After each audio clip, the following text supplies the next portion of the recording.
Indian administrative service, సింపుల్గా IAS. తమ వంతుగా సమాజానికి ఏదైనా సేవ చేయాలనుకునే వారు వస్తారు ఈ సర్వీస్లోకి.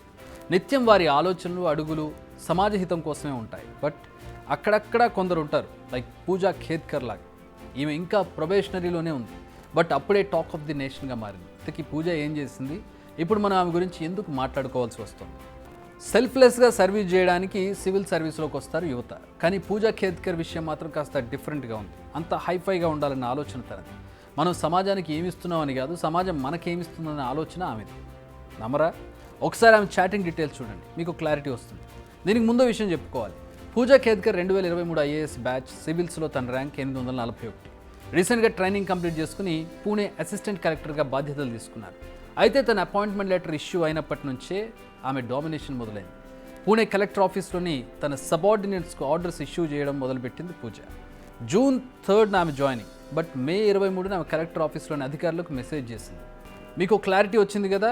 ఇప్పుడు ఆ వాట్సాప్ చాట్లో ఏముందో చూద్దాం. నేను జూన్ 3న జాయిన్ కాబోతున్నాను. నేను వచ్చేసరికి నా క్యాబిన్, అకామిడేషన్, ట్రావెల్, వెహికల్ ఇలా ప్రతి ఒక్కటి అరేంజ్ చేయండి అని ఓ మెసేజ్ చేసింది. దీనికి అవతలి వైపు నుంచి రిప్లై రాలేదు. దీంతో రెస్పాండ్ అవ్వండి, ఇది చాలా ఇంపార్టెంట్ అంటూ మరో మెసేజ్ చేసింది. ఏం చేయాలో అర్థం కాక పాపం ఆ ఉద్యోగి మీరు వచ్చాక చేస్తాం, మీరు రండి అని రిప్లై ఇచ్చాడు. దీంతో పూజా మేడంకు కొంచెం కోపం వచ్చినట్టుంది. ఇవన్నీ నేను జాయిన్ కాకముందే జరిగిపోవాలి, నాకు చాలా పనులు ఉన్నాయని మరో రిప్లై ఇచ్చింది. ఆ తర్వాత ఆ ఉద్యోగికి కాల్ చేసింది. అవతల పక్కన ఏం సమాధానం చెప్పాలో అర్థం కాక కాల్ లిఫ్ట్ చేయలేదు. కాల్ లిఫ్ట్ చేయడానికి ఏం ప్రాబ్లం అని మరో దబాయింపు.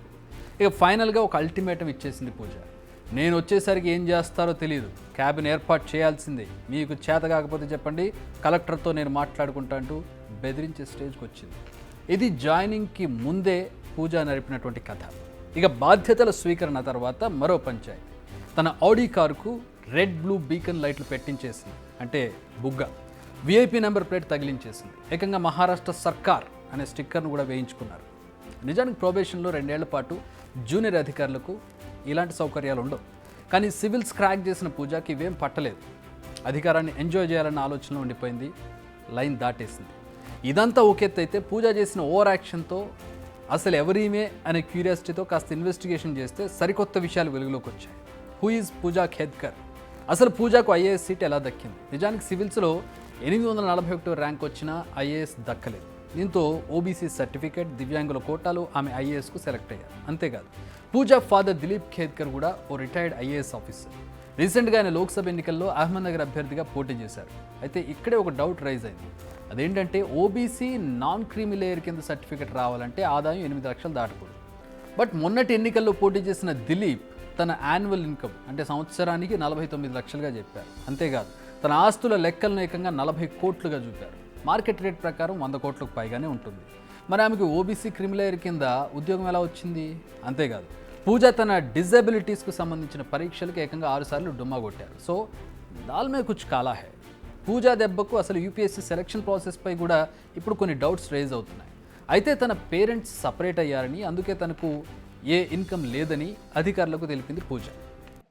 Your father worked some bank or where?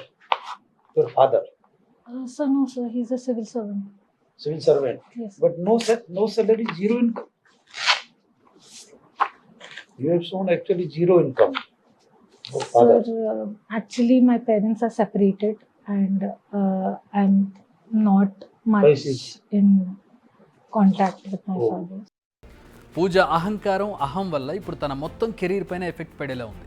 నిజానికి తన యాటిట్యూడ్ సరిగ్గా ఉంటే ఈ విషయాలు బయటకు వచ్చేవి కాదు. అసలు ట్రైనింగ్ పూర్తి కాగానే తనను ఆపేవారు లేరన్నట్టుగా బిహేవ్ చేసి చిక్కుల్లో పడింది. మహారాష్ట్ర ఉన్నతాధికారులు ఇప్పుడు ఆమెను వాసిన్కు ట్రాన్స్ఫర్ చేశారు. అక్కడ ఛార్జ్ కూడా తీసుకుంది పూజ. బట్ ఇప్పుడు మరోసారి బ్యాక్గ్రౌండ్ వెరిఫికేషన్ జరిగే అవకాశం ఉంది. అదే జరిగి తప్పులు ఉన్నట్టు తేలితే ఉద్యోగం ఊస్ట్ అవ్వడం ఖాయం. మోసం చేసినందుకు పోలీస్ కేసు కూడా నమోదయ్యే ఛాన్సెస్ కూడా ఉన్నాయి.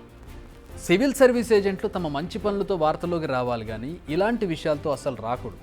తమ ప్రాంతానికి మంచి చేసిన అధికారులను ఆ ప్రాంత ప్రజలు ఎప్పటికీ మర్చిపోరు, దేవుళ్ళలా కొలుస్తారు. ఒక సివిల్ సర్వెంట్ అంటే అలా ఉండాలి, ఇలా మాత్రం అస్సలు ఉండకూడదు. ఇప్పటికైనా పూజ తన తీరు మార్చుకుంటే కెరీర్లో గ్రోత్ ఉంటుంది, లేదంటే ఎక్కడ వేసిన గొంగళ అక్కడే. బిగ్ టీవీ అవుట్లుక్ కథనాలు నచ్చితే వెంటనే బిగ్ టీవీ ఛానల్ను సబ్స్క్రైబ్ చేయండి.